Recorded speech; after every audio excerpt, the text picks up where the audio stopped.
UPSC की demand क्या है? यूपीएससी चाहता है कि वो सबको एक फेयर कंपटीशन दे। तो फेयर कंपटीशन में क्या होगा, ताकि वो हर एक बच्चा, जो गांव में बच्चा बैठा है या शहर में बच्चा बैठा है, वो सबको एक इक्वल लेवल पे लाना चाहते हैं। तो हमारा इस सीरीज से यही मतलब है, हम सिर्फ आपको केवल एक जनरल ओवरव्यू देंगे कि यूपीएससी पूछ रहा क्या है और आपने पढ़ना क्या है। मार्केट में बहुत ही ज़्यादा मटेरियल की तो बाढ़ आ गई है, इसीलिए आपको चाहिए कि आप एक सिलेक्टेड स्टडी कीजिए। तो चलिए हम सीरीज लेके आए हैं।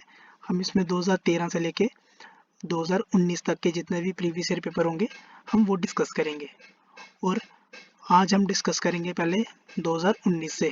आज हम स्टार्ट ही इससे करेंगे, ताकि जो मेंस आ रहा है, जो लोग मेंस देने जा रहे हैं इस बार, जिनका प्री क्वालिफाई हो गया है, तो वो उनको काफ़ी ये हेल्प करेगा कि यूपीएससी की डिमांड के यूपीएससी क्वेश्चन कैसे पूछ रहा है मेंस में।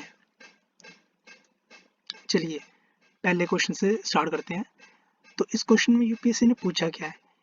इस क्वेश्चन में यूपीएससी यूजुअली क्या करता है कि वो बड़ी बड़ी स्टेटमेंट्स डाल देता है, लेकिन उसमें होता कुछ भी नहीं है। होते वो 2-3 पॉइंट ही है जिस पे आपको क्वेश्चन उन्होंने पूछा होता है। तो पहली मेन चीज़ ये है कि इसमें क्या है, इसमें सेंट्रल एडमिनिस्ट्रेटिव ट्रिब्यूनल। अब इस पे क्वेश्चन पूछा हुआ है। अब मेन चीज़ है इस पे cat which was established for a redress of grievances and complaints by against central government employees nowadays is exercising its power as an independent judicial authority। ठीक है। अब वो क्या पूछ रहा है आप आपसे यहाँ पे कि जो कैट जो बनी थी, अब वो क्या काम कर रही है, अब वो एक जुडिशियल काम कर रही है। तो उस पर यूपीएससी ने इंडिपेंडेंट जुडिशियल काम कर रही है, उस पर यूपीएससी ने क्वेश्चन पूछा हुआ है। ठीक है। तो अगर किसी बच्चे ने भी किसी भी सीरियस एस्पिरेंट ने भी अगर न्यूज़पेपर, कोई सा भी न्यूज़पेपर अगर ध्यान से पढ़ा होगा, कुछ भी अगर पढ़ा होगा, तो उसने तो ये चीज़ तो ज़रूर देखी होगी कि जो पार्लियामेंट्री स्टैंडिंग कमेटी है, ये पार्लियामेंट की कमेटीज होती हैं। इन्होंने एक कैट पे ना, इन्होंने एक रिपोर्ट दी थी। इन्होंने रिपोर्ट में ये कहा था कि जो कैट है, सेंट्रल एडमिनिस्ट्रेटिव ट्रिब्यूनल है, जो वो ह्यूमन फिजिकल इंफ्रास्ट्रक्चर पे वो लैग कर रहा है। ठीक है। तो इससे क्या हो रहा है कि जो केसेस हैं वो केसेस बढ़ते जा रहे हैं। देखिए, पुराने केसेस जो हैं वो बढ़ते जा रहे हैं और नए केसेस वो आते जा रहे हैं। पुराने केसेस सॉल्व ही नहीं हो रहे, तो वो क्या हो रहा है कि एक मतलब कि केसेस का पहाड़ बनता जा रहा है। तो इस पे उन्होंने कुछ रिकमेंडेशन दी थी। ठीक है। तो अब जिस बच्चे ने भी ये पढ़ा होगा, उसको ये पता होगा हाँ कि ये चीज़ें हैं जो यूपीएससी ने पूछी हैं और ये न्यूज़ में मैंने देखा था। तो उस टाइम पे आपके एग्ज़ाम में आपको उस टाइम जब बैठे हुए आपको दिमाग में क्लिक कर जाना चाहिए कि हाँ, ये चीज़ यूपीएससी ने अगर पूछी है तो मैं इसका वैसे वैसे आंसर लिखूंगा। ठीक है। तो पहले अगर आपको ये इतना आपको पता है कि कैट क्या है या क्या रिकमेंडेशन है उसकी, अगर आपको रिकमेंडेशन का भी नहीं पता, सिर्फ अब अगर आपने ये पढ़ा है कि सेंट्रल एडमिनिस्ट्रेटिव ट्रिब्यूनल है क्या, तो पहले तो आप उसकी हेडिंग लिख लीजिए उसकी कि कैट है क्या, इस्टेब्लिश किसके अंडर हुआ है। ठीक है। आपको आर्टिकल्स पूरा रटने की ज़रूरत नहीं है, खाली आपको इतना पता नहीं है किस आर्टिकल में ये बनी थी। फिर उसके बाद में आपको अंडर सेक्शन 17 है, जो है एडमिनिस्ट्रेटिव ट्रिब्यूनल एक्ट है। इसके तहत जो यूपीएससी ने क्वेश्चन पूछा हुआ है कि इंडिपेंडेंट जुडिशियल अथॉरिटी के तहत वो काम कर रही है, एक इंडिपेंडेंट जुडिशियल अथॉरिटी के तहत वो काम कर रही है, तो वो सेक्शन 17 है। हाई कोर्ट जो कि सेम पावर्स मिली हैं हाई कोर्ट को। ठीक है। उसके तहत वो काम कर रही है। The tribunal is guided by the principle of natural justice. ठीक है। And not bounded by the procedure prescribe by the civil procedure code CPC. ठीक है। वो एक जर्नल नेचर के ऊपर काम कर रही है, उसका ये नहीं है कि CPC based civil procedure code में क्या दिया गया है क्या नहीं गया है। देखिए, डिपार्टमेंट में जो भी कमी होगी, जो भी होगा, वो ऐसा अपने डिपार्टमेंट में ही वो रिजॉल्व हो जाएगी। ठीक है। तो ये कुछ उनकी रिकमेंडेशन थी, जो अगर आप देखना चाहें तो देख सकते हैं। लेकिन मेरी माने तो यूपीएससी क्या करता है कि वो जनरल ओवरव्यू चाहता है बच्चे से कैंडिडेट से वो ये चाहता है कि उसको अगर उसने थोड़ा सा भी न्यूज़पेपर पढ़ा हुआ है तो उसको इतना आइडिया हो जाएगा कि हाँ ये चीज़ें पूछी गई थी। तो ठीक है, अब हम चलते हैं अपने अगले क्वेश्चन पे। हमारा सेकंड क्वेश्चन है, सेकंड क्वेश्चन किस पे पूछा हुआ है? अब फिर से वही लेंथी स्टेटमेंट, लेकिन इसमें क्वेश्चन पूछा किस पे है? Principle of federal supremacy and harmonious construction have emerged, explain. ठीक है, अब इस पे पूछा हुआ है। अब अगर किसी ने भी अगर हिंदू हो गया, इंडियन एक्सप्रेस हो गया, कोई सा भी न्यूज़पेपर हो गया, अगर किसी ने ध्यान से पढ़ा होगा तो इसमें जब जम्मू कश्मीर का जब 370 आर्टिकल टूटा था तो उस पर एक द हिंदू में एक एडिटोरियल आया था। ठीक है, तो उसमें क्या किया था, उसमें एक राइटर थे, उन्होंने डिसोल्यूशन के ऊपर, बाइफर्केशन के ऊपर, स्पेशल स्टेटस के ऊपर उन्होंने इस पे ये आर्टिकल लिखा था। पूरा एक आर्टिकल था, उसमें हर एक चीज़ दी थी और उसमें वो इनडायरेक्टली वो कहीं इसकी बात कर रहा था, प्रिंसिपल ऑफ फेडरल सुप्रीमेसी। ठीक है, और हारमोनियस कंस्ट्रक्शन की बात कर रहा था कि हारमोनियस कंस्ट्रक्शन जो है वो उसमें उसको हानि पहुंची है, प्रिंसिपल फेडरल सुप्रीमेसी को हानि पहुंची है। ठीक है, तो वो ऐसी बात कर रहा था। अब किसी को अगर ये दो चीज़ें पता है, प्रिंसिपल फेडरल सुप्रीमेसी, और अगर आपने ये आर्टिकल नहीं भी पढ़ा है, चलो हमने, अगर आपने आर्टिकल ये नहीं पढ़ा है, अगर आपको इसका कुछ भी नहीं पता, लेकिन अगर खाली आपको इतना पता है प्रिंसिपल ऑफ फेडरल सुप्रीमेसी क्या है, हारमोनियस कंस्ट्रक्शन क्या है, तो आपने सिर्फ क्या करना था, वहाँ पे पेपर में इसकी डेफिनेशन लिखनी थी, जो भी होता है ये। ठीक है, तो हारमोनियस कंस्ट्रक्शन की डेफिनेशन आपने लिखनी थी। तो ऐसे करके आपने इसकी इंट्रो देनी थी, इंट्रो में आपने इसकी डेफिनेशन वगैरह लिख के, बॉडी में थोड़े इसके बता के कि कैसे जो है ये हमारे इमर्ज हुआ है, कैसे कि इसके इश्यूज क्या हैं, इसके आगे हम क्या वे फॉरवर्ड कर सकते हैं, और एक लास्ट में हम आपने एक कंक्लूजन लिख लेना था। उसका कंक्लूजन लेके आपने उसमें एक बैलेंस अपना पॉइंट ऑफ व्यू दे देना था। ठीक है, तो ये क्वेश्चन हो गया। अब देखिए, अब कुछ लोग क्या करेंगे, कुछ इंस्टीट्यूट क्या करेंगे, वो पूरा आपको पूरा आर्टिकल रटाने बैठ जाएंगे कि फेडरल सुप्रीमेसी जो है किस आर्टिकल में दी हुई है, हारमोनियस का। अरे यार, फेडरल तुम्हें पता ही तो है, फेडरल का मतलब क्या है, फेडरल सुप्रीमेसी का मतलब क्या है।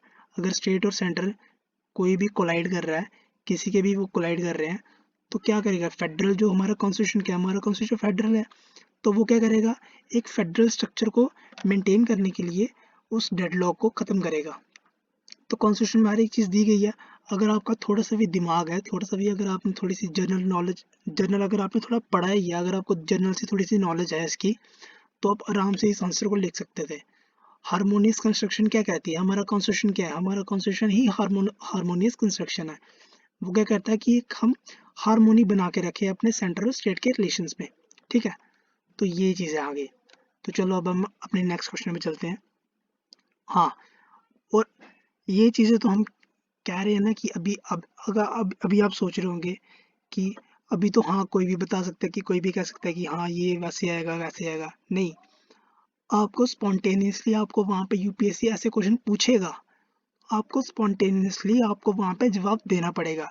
अब ये चीज़ें आप कहाँ से, अब आप सोचोगे कि ये चीज़ें हम कहाँ से पढ़ें, तो मेरा यही मतलब है बताने का यहाँ पे कि यूपीएससी ये नहीं चाहता कि आप बड़ी बड़ी बुक्स पढ़ो, आप न्यूज़पेपर पढ़ते रहो, आप मैगजीन्स पढ़ते रहो।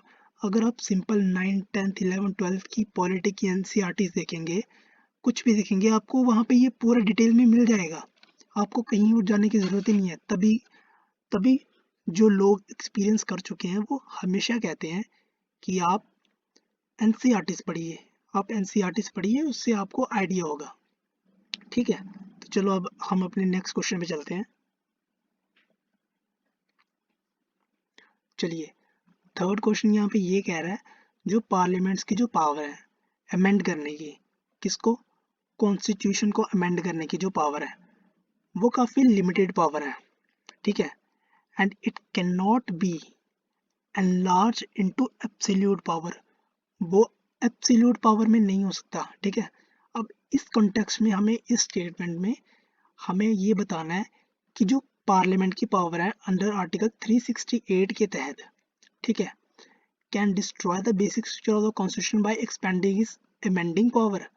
अब वो यहाँ पे ये पूछ रहा है कि जो आर्टिकल 368 है, आर्टिकल 368 क्या है, उसमें प्रोसीजर बताया गया है कॉन्स्टिट्यूशन को अमेंड करने का, ठीक है, कि कैसे कॉन्स्टिट्यूशन अमेंड होगा पार्लियामेंट के द्वारा, ठीक है। अगर आपको इसमें से, अगर आपने बेसिक चीज़ें पढ़ी हैं, एनसीईआरटी पढ़ी है, चले यहाँ चाहे आपने लक्ष्मीकांत भी पढ़ी है, ठीक है, अगर आपने कोई न्यूज़पेपर नहीं पढ़ा, कोई कुछ नहीं पढ़ा, तो आप आराम से लिख सकते हैं कि पार्लियामेंट क्या होता है। आप उसको इंट्रो में डिफाइन कर सकते हैं, पार्लियामेंट क्या है, पार्लियामेंट्स की पावर क्या है, क्या पार्लियामेंट्स की पावर है, पार्लियामेंट्स की पावर है, पार्लियामेंट्स लॉ बनाता है, पार्लियामेंट की जो पावर्स हैं वो डिस्ट्रीब्यूट है हमारा लोकसभा में, और राज्यसभा की क्या पावर है। जैसे राज्यसभा, अगर आपने स्टेट में कोई भी चेंजेस करने हैं तो आपको राज्यसभा की परमिशन लेनी पड़ेगी। तो जो पार्लियामेंट है, पार्लियामेंट में जो लोकसभा है, लोकसभा एज जनरल वो काम करती है, ठीक है। तो ये चीज़ें आपने थोड़ी बहुत बतानी थी उसकी इंट्रो में। तो उसमें क्या है कि अब यहाँ पे बेसिक स्ट्रक्चर पूछा गया है, ठीक है, can destroy the basic structure.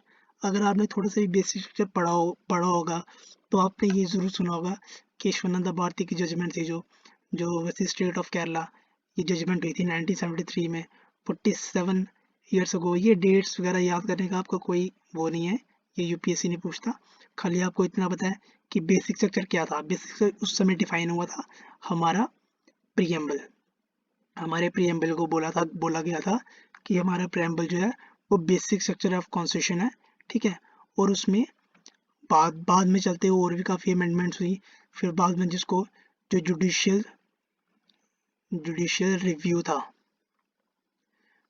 Review था उसको भी हमारे बेसिक स्ट्रक्चर में लाया गया था, ताकि, क्योंकि जो इंदिरा गांधी की सरकार थी, इंदिरा गांधी की सरकार ने एक 9th शेड्यूल जो लाया गया था, उसमें उन्होंने क्या किया था कि अगर 9th शेड्यूल में अगर आप कोई भी आर्टिकल रख देते हो, या कोई भी अगर आप नया लॉ कानून बना के अगर आप उसमें रख देते हो, तो वो सुप्रीम कोर्ट की जुरिस्डिक्शन के बाहर हो जाता है, ठीक है। तो जब सुप्रीम कोर्ट के दिमाग में ये चीज़ खटकी, उनको ये चीज़ लगा कि नहीं, ये आगे चल के हमारे फेडरल स्ट्रक्चर को, हमारे कॉन्स्टिट्यूशन को नुकसान कर सकती है, तो उन्होंने उसको अमेंड कर दिया। फिर उन्होंने ये कहा कि अब जो हमारा जो अपने सुप्रीम कोर्ट की जो जुडिशियल रिव्यू है, वो भी एक किस्म का बेसिक स्ट्रक्चर है, आप उसको छीन नहीं सकते जुडिशरी से, ठीक है। तो ये चीज़ आ गई। अगर आपको इतना नहीं भी पता था तो सिर्फ आपने ये पता था कि हाँ बेसिक स्ट्रक्चर क्या होता है, बेसिक स्ट्रक्चर थोड़ा सा डिफाइन कर लेना था। फिर आपने आर्टिकल 368 क्या थोड़ा सा डिफाइन कर लेता ना। आर्टिकल 368 में क्या दिया गया है, पावर्स टू अमेंड। उसमें ये नहीं बताया गया कि उसमें वो पावर नहीं है, वो पावर के लिए बात करता ही नहीं है, वो खाली प्रोसीजर के लिए बात करता है कि क्या प्रोसीजर होना चाहिए कॉन्स्टिट्यूशन को अमेंड करने का, ठीक है। तो ये चीज़ें आपको पता होनी चाहिए थी कि अगर आप वो कॉन्स्टिट्यूशन को अमेंड कर रहे हैं तो उससे किसी का भी फंडामेंटल राइट्स जो हार्म नहीं होने चाहिए, ठीक है। तो ये चीज़ें थी जो आपने थोड़ी सी बहुत लिखनी थी अगर किसी को पता होता। क्योंकि जो बच्चा लक्ष्मीकांत अगर पढ़ रहा है और जिसने थोड़ा सा भी पढ़ रखा है तो वो इन चीज़ों को काफ़ी अच्छे से समझ लेगा, और जिसने एनसीईआरटी पढ़ी है वो तो और अच्छा है कि उसको और अच्छी तरह से ये मगअप हो जाएगी ये चीज़ें, ठीक है। तो चलिए अब हमने नेक्स्ट क्वेश्चन पे चलते हैं, ठीक है। अब यहाँ पे ये बात कर रहा है फोर्थ क्वेश्चन में, the reservation of seats for a women in institutes of local self government has a limited impact on the patriarchal character of the Indian political process, ठीक है। अब इसमें वो ये बात कर रहा है कि जो वुमेन्स है, वुमेन्स के आपने रिजर्वेशन तो दे दी, लोकल सेल्फ गवर्नमेंट में आपने रिजर्वेशन तो दे दी, लेकिन उसमें क्या है कि एक पेट्रियार्किकल अभी करेक्टर वो फिर से उभर के आ रहा है।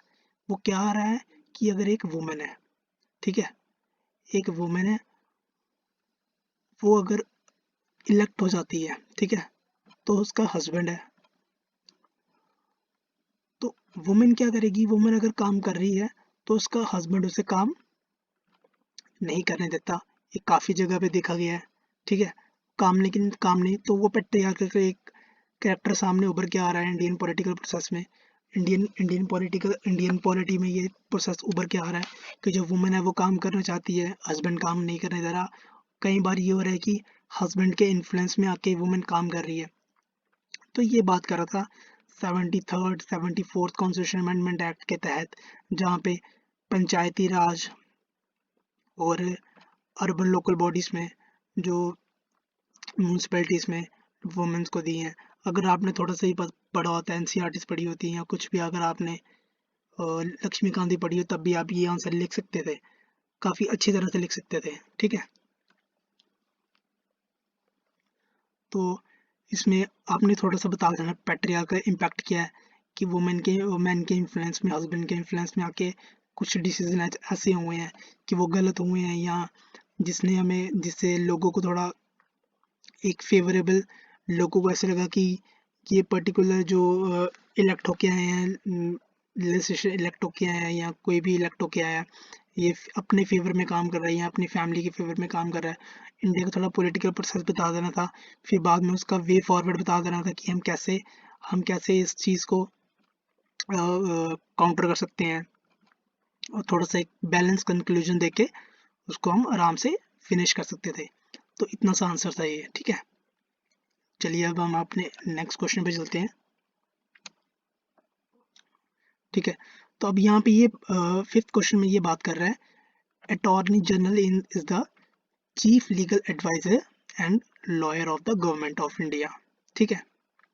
अब किसी ने भी अगर एनसीईआरटीज़ पढ़ी हैं, लक्ष्मीकांत पढ़ी है, बेसिक बुक्स पढ़ी है, अगर आपने लक्ष्मीकांत नहीं भी पढ़ी है, अगर आपने सिर्फ एनसीईआरटी ही पढ़ी है, तो आपने देखा हुआ अटॉर्नी जनरल का जिक्र तो वहाँ पे आया ही होगा कहीं ना कहीं पे, ठीक है। अब अटॉर्नी जनरल का काम क्या है? अब गवर्नमेंट है, ठीक है, गव आप देखेंगे कि कोर्ट्स में आधे से ज़्यादा केसेस जो हैं कोर्ट में पेंडिंग है, जो वो गवर्नमेंट के अगेंस्ट में है। गवर्नमेंट और लोकल लोगों ने गवर्नमेंट के अगेंस्ट कंप्लेन की है, जैसे गवर्नमेंट का कोई भी डिपार्टमेंट है उसके अगेंस्ट कंप्लेन हुई है, गवर्नमेंट की कोई बॉडी है उसके अगेंस्ट कंप्लेंट हुई है। अब गवर्नमेंट हर बार तो किसी कोर्ट में जा नहीं सकती खुद केस लड़ने के लिए, तो इसने क्या किया हुआ है, इसने एक अटॉर्नी जनरल को अपॉइंट किया हुआ है, ठीक है। तो आपने थोड़ा इंटरव्यू में बता देना था कि अटॉर्नी जनरल होता क्या है, अपॉइंट कैसे होता है, टर्म क्या उसकी, थोड़ा सा ऐसे बता के, फिर उसमें बॉडी में बता के उसका थोड़ा उसकी अपॉइंटमेंट, टर्म, ड्यूटीज, ये सारा बता के, ठीक है। फिर उसमें आपने अगर थोड़ा सा ऐड अप करना था, उसमें आपने ये बता देना था कि उसमें एक्स्ट्रा थोड़ा एक्स्ट्रा नंबर, एक आधा नंबर मिलने के लिए, कि इसमें सॉलिसिटर जनरल होता है, एडिशनल सॉलिसिटर जनरल होता है, कि जो अटॉर्नी जनरल को असिस्ट करता है। कहीं पर अटॉर्नी जनरल नहीं जा पाए तो उनकी जगह पे solicitor general, additional solicitor general ये जा पाते हैं। तो फिर बाद में कंक्लूजन दे देना था कि हाँ, गवर्नमेंट को ऐसे इंस्टीट्यूट्स और बनाने चाहिए कि जो गवर्नमेंट के जो पब्लिक की प्रॉब्लम्स हैं वो एड्रेस कर सके, पब्लिक और गवर्नमेंट के बीच जो भी केसेस होते हैं वो जल्दी से जल्दी सॉल्व हो सके, ताकि इससे पब्लिक का ही फ़ायदा होगा, वगैरह वगैरह। तो आप ये चीज़ें थोड़ी दे सकते थे, तो इससे ये आपका आंसर काफ़ी अच्छा आंसर आप लिख सकते थे इससे, ठीक है। अब हम चलते हैं अपने नेक्स्ट क्वेश्चन 6th क्वेश्चन की तरफ, ठीक है। अब इसमें ये क्या पूछ रहा है, इंडिविजुअल पार्लियामेंटेरियन जो है, ठीक है, उनका रोल जो है as a national law makers is a decline, ठीक है, इज ऑन ए डिक्लाइन, वो गिरता जा रहा है। In turn has adversely impact the quality of debates and their outcomes, ठीक है। अब वो ये यहाँ पे क्या पूछ रहा है आपसे, कि जो पार्लियामेंटेरियन जो एमपी हैं जो हमने चुन के भेजे हुए हैं, वो क्या कि वो एक लॉ मेकर है, ठीक है। तो उनका जो रोल है लॉ मेकिंग में वो गिरता ही चला जा रहा है, हर साल हर महीने के अगर हम देखें तो वो गिरता ही चला जा रहा है। इससे क्या हो रहा है कि हमारे ये इम्पैक्ट है, ये एक एडवर्स इम्पैक्ट है क्वालिटी ऑफ डिबेट्स पे और उसके आउटकम पे, ठीक है। अगर आपने थोड़ा सा भी एनसीईआरटी या कुछ भी अगर आपने पढ़ा होता, अगर एक सीरियस एस्पिरेंट है उसको तो ये पता ही होगा। अगर नहीं भी पता तो आप ये जनरल सा एक आंसर उन्होंने पूछा हुआ है तो आप इसको लिख सकते थे आराम से, ठीक है। तो आप दे देते इंडिविजुअल पार्लियामेंटेरियन, थोड़ा सा बता देते इलेक्शन प्रोसेस क्या होता है, इलेक्शन प्रोसेस क्या होता है पार्लियामेंटेरियन इलेक्ट होने का, लोकसभा का बता देते आप, लोकसभा का बता देते, राज्यसभा का बता देते, ठीक है। फिर आप बॉडी में थोड़ा बता देते कि लैक ऑफ कंपटीशन हो गया हुआ है, लैक ऑफ डिबेट्स हो गई हैं, पॉलिटिकल इन्फ्लुएंस थोड़ा ज़्यादा हो गया हुआ है, पॉलिटिकल पार्टी जो पार्टी पॉलिटिक्स हो गई है वो आजकल पार्लियामेंट में भी देखने को मिलती है, हालांकि ऐसा नहीं होना चाहिए। पार्लियामेंट में अगर आपको लगता है कि अगर आपकी पार्टी, अगर आप गवर्नमेंट में हैं तो अगर आपको लगता है कि आपकी जो पार्टी है वो अच्छा काम नहीं कर रही है तो आप उसके अगेंस्ट में खड़ा होने का आप में एक वो गट्स होना चाहिए आपको, थोड़ा आप में ना वो कॉन्फिडेंस होना चाहिए कि नहीं अगर मेरी पार्टी गलत कर रही है तो मेरे को ऐसा होना चाहिए, मेरे को पब्लिक के एक अपना एक इंडिविजुअल पार्लियामेंटेरियन का रोल क्या है, वो अपनी देखो, वो अपनी कॉन्स्टिट्यूंसी, अगर उसके कॉन्स्टिट्यूंसी के लोग ही नहीं खुश होंगे तो वो उसको फिर से वोट क्यों देंगे, ठीक है। तो आप थोड़ा सा ये लिख सकते थे, पार्लियामेंट में भी ग्रुपिज्म हो गया हुआ है, अगर ऑपोजिशन की पार्टीज के कुछ जो पार्टीज हैं अगर वो ऑपोजिशन के साथ हैं, अगर वो ऑपोजिशन बैठी हैं लेकिन उनके फ्रेंड्स जो हैं कुछ कुछ उनके मित्र यार दोस्त जो हैं अगर वो गवर्नमेंट में है तो तब भी वो उनका सहयोग करेंगे, या कुछ ऐसी चीज़ होगी, कुछ ऐसे लॉ होंगे जैसे अभी आप देख रही होंगे कि गवर्नमेंट गवर्नमेंट के साथ जो उनके एलाइज थे वो अलग हो गए हैं फॉर्म बिल आने के ऊपर। तो अगर ऐसा थोड़ा हो जाए तो पार्लियामेंट्स की जो डिबेट्स होंगी वो अच्छी और हो पाएंगी। और जैसे अभी क्वेश्चन और में, तो ये तो अभी अभी का प्रोसेस है, लेकिन अगर आप पहले की बात करें तो अभी अब काफ़ी चीज़ें हैं जो अभी हम यहाँ पे नहीं डिस्कस कर सकते, ताकि ये लेसन जो है काफ़ी लंबा ना हो जाए। तो इसीलिए अगर आप ये थोड़ी बहुत अगर आपने चीज़ें पढ़ी होती तो आप ये कर सकते थे आराम से। तो एक और चीज़ थी, अगर आप वहाँ पे लिख सकते थे कि इंटरप्रिटेशन इन प्रोसीडिंग्स, कि जब प्रोसीडिंग्स चलती हैं तो कुछ मेंबर्स होते हैं वो इंटरप्रिटेट करते हैं बीच में आके, प्रोटेस्ट वगैरह करते हैं। हाँ, प्रोटेस्ट करने का उनका राइट है, लेकिन कई बार ये प्रोटेस्ट इतना डिवर्स हो जाता है कि पार्लियामेंट को अपनी प्रोसीडिंग्स को बंद करना पड़ता है। तो ये चीज़ें आप कुछ लिख सकते थे, फिर एक बैलेंस व्यू देके कि हमें क्या करना चाहिए कि जिससे ऐसा ना हो, एक पार्लियामेंटेरियन की जो अकाउंटेबिलिटी है वो बनी रहे। तो ये कुछ चीज़ें हैं, अगर आप अच्छी तरह से अगर आपने थोड़ा सा भी लिखा होता, थोड़ा सा पढ़ा होता तो आप ये आराम से लिख सकते थे, ठीक है। तो ये 2019 का ये आ गया हमारा, हमने डिस्कस कर लिया। अब जो नेक्स्ट है, जो 2018 का क्वेश्चन है, क्वेश्चन पेपर है जो, वो हम इसमें डिस्कस नहीं करेंगे। अभी ये वीडियो आप देख रही होंगे काफ़ी लंबी हो गई है, 20-25 मिनट की वीडियो हो गई है, तो उसको हम अगले लेक्चर में करेंगे, ठीक है। तो उसको हम नेक्स्ट वीडियो में करेंगे। तब तक के लिए जिस चैनल पे आप ये देख रहे हैं अगर आपने इसको सब्सक्राइब नहीं किया तो यहाँ पे एक लाल सा बटन आ रहा होगा, आप उसको सब्सक्राइब कर दीजिए और साथ में एक बेल आइकन होगा, आप उसको प्रेस कर दीजिए ताकि जब भी हमारी नई वीडियो आएगी तो वो आपको नोटिफिकेशन उसका आ जाएगा, ठीक है। अगर आपको ये लेसन अच्छा लगा तो इसको लाइक कीजिए, शेयर कीजिए उन लोगों से जो सेल्फ स्टडी कर रहे हैं और रिकमेंड भी कीजिए उनको, ठीक है। Okay, thank you.